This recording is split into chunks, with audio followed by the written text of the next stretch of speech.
दोस्तों स्वीडन के साफ ग्रुप की तरफ से निर्माण किया हुआ ग्राइफिन एक बेहतरीन फाइटर एयरक्राफ्ट है। सिंगल इंजन के मल्टी रोल इस फाइटर एयरक्राफ्ट को बेहतरीन इसीलिए कहा जाता है क्योंकि इन एयरक्राफ्टों में स्वीडन की तरफ से खाली आधुनिक टेक्नोलॉजी का इस्तेमाल नहीं किया गया बल्कि इन एयरक्राफ्टों को इस तरीके से बनाया गया कि ये रशिया के बैकबोन कहे जाने वाले सुखोई 35 फाइटर एयरक्राफ्टों को चैलेंज कर सके। पर दोस्तों एयरक्राफ्टों में चाहे जितने भी खासियत हो, एयरक्राफ्टों को अगर एक्सपोर्ट मार्केट में सफलता हासिल करना है तो उस एयरक्राफ्ट को बनाने वाले देश का डिप्लोमेटिक और पॉलिटिकल ताकतवर होना भी आवश्यक है। और दोस्तों इन्हीं कारणों के अभाव के कारण स्वीडन के ये जो JS-39 ग्राइपिन ई एयरक्राफ्ट है ये बीते कुछ सालों में एक्सपोर्ट मार्केट में बार बार झटका खाया और बार बार टेंडर हारा। पर अब रिपोर्ट में बताया जा रहा है कि ग्राइपिन एयरक्राफ्टों के सामने एक आशा का किरण उभर के आगे आया है और ग्राइपिन एयरक्राफ्टों को जल्द ही एक बड़ा डील मिल सकता है। दोस्तों आज के इस वीडियो में आप लोगों को बताऊंगा कि स्वीडन के ग्राइपिन एयरक्राफ्टों के सामने ये आशा का किरण कौन सा है और क्या ये आशा का किरण स्वीडन के लिए भारत का दरवाजा भी खोल सकेगा।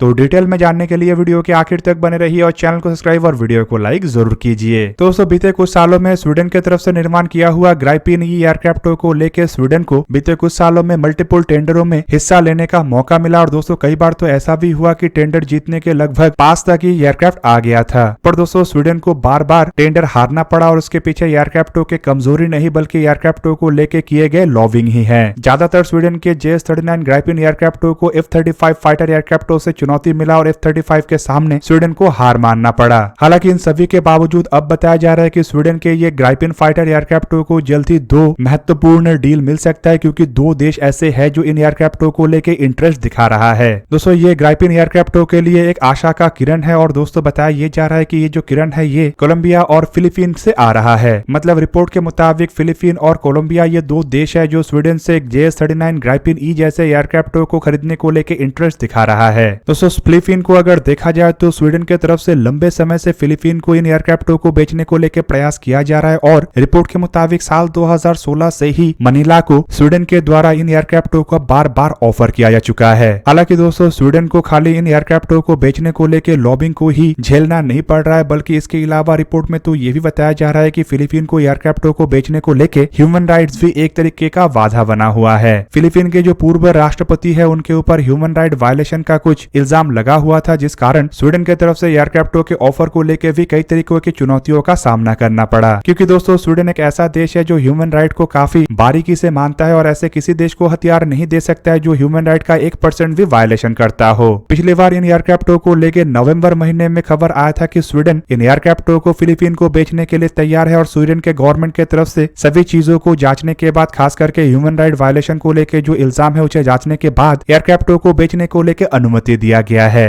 नवंबर के रिपोर्ट के मुताबिक स्वीडन के जो एक्सपोर्ट कंट्रोल बोर्ड है उसके तरफ से स्वीडिश आर्म्ड एक्सपोर्ट अथॉरिटी को एक समिति से हथियारों को बेचने को लेकर अनुमति दिया गया। हालांकि दोस्तों ये सभी मीडिया रिपोर्ट है और स्वीडन के जो आर्म्ड एक्सपोर्ट अथॉरिटी है उसके तरफ से ट्रेड सीक्रेट को देखते हुए ना इसे कंफर्म किया गया और ना ही इसे रिफ्यूज किया गया। स्वीडन के जो आर्म्ड एक्सपोर्ट अथॉरिटी है उनका कहना है कि जो पूर्व फिलीपीन के राष्ट्रपति है वो फिलहाल पावर में नहीं है और उनके पावर से निकल जाने के बाद स्वीडन के सामने ह्यूमन राइट्स को लेकर किसी भी तरीके का कोई बाधा नहीं है और इसी कारण एयरक्राफ्टों के एक्सपोर्ट को लेकर अनुमति दिया गया है। और दोस्तों इस अनुमति के बाद स्वीडन का ये पहला ऐसा हथियारों का एक्सपोर्ट को लेकर अनुमति है जो फिलीपीन को बेचा जाएगा। हालांकि दोस्तों ये अब तक कंफर्म नहीं हुआ है कि फिलीपीन की तरफ से इन एयरक्राफ्टों को खरीदा जाएगा तो कितने संख्या में खरीदा जाएगा, लेकिन अगर फिलीपीन ग्राइपिन एयरक्राफ्टों के तहत आगे बढ़ता है तो बताया जा रहा है कि फिलीपीन शायद ग्राइपिन के CD वेरिएंटों के तहत ही आगे बढ़े। दोस्तों यहाँ पे आपके जानकारी के लिए बता दूं कि ग्राइपिन एयरक्राफ्टों को लेके अब तक स्वीडन को कुछ सक्सेस तो मिल चुका है जिनमें ब्राजील, चेक Republic, Hungary, South Africa, Thailand और यूनाइटेड किंगडम के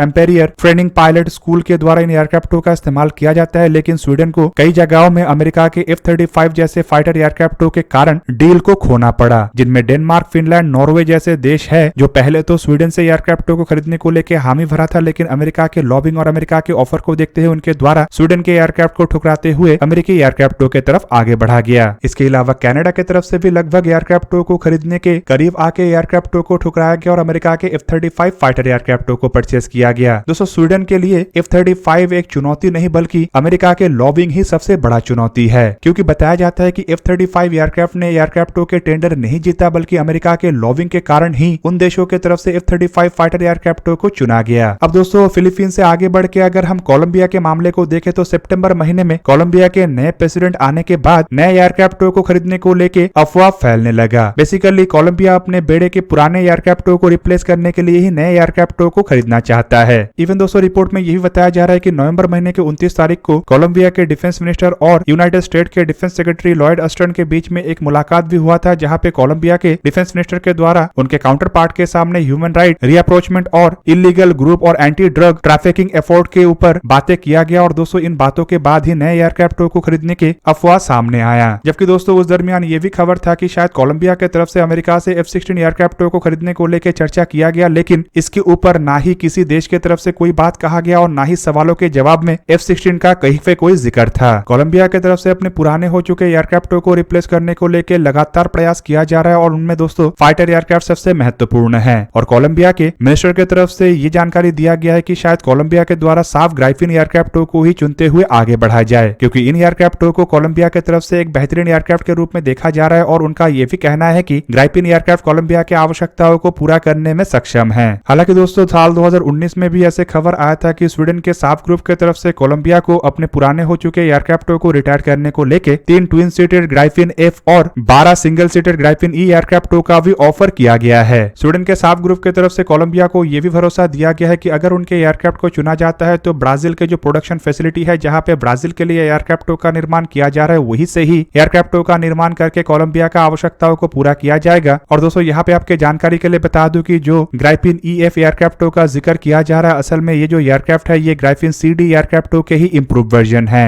हालांकि दोस्तों कोलंबिया की तरफ से अब तक F-16 एयरक्राफ्टों को रूल आउट नहीं किया गया है, मतलब ये भी संभावनाएं है कि कोलंबिया F-16 एयरक्राफ्टों के तहत भी आगे बढ़ सकता है। मतलब यहाँ पे ग्राइफिन एयरक्राफ्टों को अभी भी अमेरिका के लॉबिंग का सामना करना पड़ेगा। और दोस्तों अगर ग्राइफिन एयरक्राफ्ट इस बार अमेरिका के लॉबिंग को चुनौती देते हुए आगे बढ़ सकता है तो माना जा रहा है कि ग्राइफिन एयरक्राफ्टों के सामने जो सुनहरा मौका है या फिर कहे तो छोटा सा किरण है, ये बड़ा रूप ले सकता है। क्योंकि दोस्तों इसके बाद एक तरीके से ग्राइफिन एयरक्राफ्टों के लिए एक बड़ा मार्केट खुल सकेगा, क्योंकि दोस्तों एक बार जब एयरक्राफ्टों को एक्सपोर्ट मार्केट में सक्सेस मिलता है, चाहे वो छोटा ही सक्सेस हो, तो उसके बाद एयरक्राफ्टों के पोटेंशियलिटी और बढ़ जाता है। एग्जाम्पल के रूप में डैसोल एविएशन के राफेल एयरक्राफ्टों को ही देख ले। एक समय तक इन एयरक्राफ्टों को लेकर डैसोल एविएशन को कोई कस्टमर नहीं मिल रहा था, लेकिन एक बार एयरक्राफ्टों के एक्सपोर्ट मार्केट में थोड़ा सक्सेस के बाद इन एयरक्राफ्टों का सक्सेस अब इतना अधिक है कि बीते कुछ सालों में इतना ऑर्डर एयरक्राफ्टों को लेकर मिला है कि डैसोल एविएशन की तरफ से अब एयरक्राफ्टों के नए सप्लाई चेन को भी बनाया जा रहा है। दोस्तों स्वीडन का नेक्स्ट नजर इंडिया के MRFA मतलब 114 फाइटर एयरक्राफ्टों का टेंडर भी है। स्वीडन ग्राइफिन एयरक्राफ्टों के NG वेरिएंट या फिर कहे तो ग्राइफिन EF वेरिएंटों को ही इंडियन एयरफोर्स के इस टेंडर के लिए ऑफर किया है, जिसे सबसे आधुनिक वेरिएंट के रूप में देखा जाता है। और दोस्तों ये सिंगल इंजन के एक मल्टी रोल फाइटर एयरक्राफ्ट है, जिसमें कई तरीके के आधुनिक कंपोनेंटों का भी इस्तेमाल हुआ है। पिछले बार आए रिपोर्ट के मुताबिक स्वीडन की तरफ से इन एयरक्राफ्टों को भारत में मेक इन इंडिया इनिशिएटिव के अंतर्गत फुल टेक्नोलॉजी ट्रांसफर के तहत बनाने को लेकर भी हामी भरा जा चुका है। पर दोस्तों इन एयरक्राफ्टों को इस बार इंडियन एयरफोर्स के टेंडर में लॉबिंग का सामना नहीं करना पड़ेगा, बल्कि टेंडर को जीतने के लिए कई सारे एयरक्राफ्टों का सामना करना पड़ेगा। टेंडर में फिलहाल रशिया की तरफ से 2 एयरक्राफ्ट मतलब मिकोयान कॉर्पोरेशन के MiG-35 और सुखोई कॉर्पोरेशन के Su-35 फाइटर एयरक्राफ्टों का जहां पे ऑफर किया गया है, तो वहीं पे स्वीडन के सबसे बड़े प्रतिद्वंदी मतलब अमेरिका के द्वारा 3 एयरक्राफ्टों का ऑफर किया गया है, जिनमें बोइंग कंपनी के 2 एयरक्राफ्ट मतलब FA-18 super hornet EF aircraft और F-15EX ईगल 2 एयरक्राफ्ट है। तो वहीं पे लॉकहीड मार्टिन के single engine multi role aircraft F-21 भी शामिल है, जो कि F-16 एयरक्राफ्टों के ही एक अपग्रेडेड वर्जन है। यूरोप के भी 2 ऐसे एयरक्राफ्ट है जो ग्राइफिन एयरक्राफ्टों के लिए बड़ा चुनौती है, और वो है यूरोपियन कंसोर्शियम की तरफ से निर्माण किया हुआ यूरोफाइटर टाइफून और डैसोल एविएशन के राफेल। हालांकि इन सभी एयरक्राफ्टों को अगर देखा जाए तो इनमें ग्राइफिन एयरक्राफ्ट एक हल्के वजन के सिंगल इंजन का एयरक्राफ्ट है, जबकि बाकी के सभी एयरक्राफ्ट मध्यम वजन के एयरक्राफ्ट है। और ग्राइफिन के अलावा इस टेंडर में खाली F-21 ही एक ऐसा एयरक्राफ्ट है जो सिंगल इंजन का है। पर दोस्तों इन चुनौतियों के अलावा ग्राइफिन एयरक्राफ्टों को इंडिया के तेजस मार्क 2 मीडियम वेट फाइटर एयरक्राफ्टों से भी एक चुनौती है, क्योंकि ग्राइफिन जैसे एयरक्राफ्टों को अगर चुना जाता है तो इस चुनाव से पहले तेजस मार्क 2 जैसे एयरक्राफ्टों को भी परखा जाएगा, क्योंकि दोनों ही एक ही कैटेगरी का एयरक्राफ्ट है। और ऐसे में अगर ग्राइफिन को चुना जाता है तो तेजस को क्यों नहीं चुना जाए। मतलब अगर ग्राइफिन को ही खरीदना है MRFA टेंडर के अंतर्गत, तो MRFA टेंडर को रद्द करके भारत की तरफ से तेजस जैसे एयरक्राफ्टों के मार्क 2 वेरिएंटों को और अतिरिक्त मात्रा में प्रोड्यूस किया जाना मेरे हिसाब से एक बेटर ऑप्शन होगा। तो दोस्तों ये था आज का वीडियो। अगर आपको वीडियो अच्छा लगा तो लाइक कीजिए और मेरे चैनल को सब्सक्राइब कीजिए और साथ में बना हुआ बेल आइकन को भी प्रेस कर दीजिए, ताकि आप मेरा वीडियो देख पाए सबसे पहले। जय हिंद।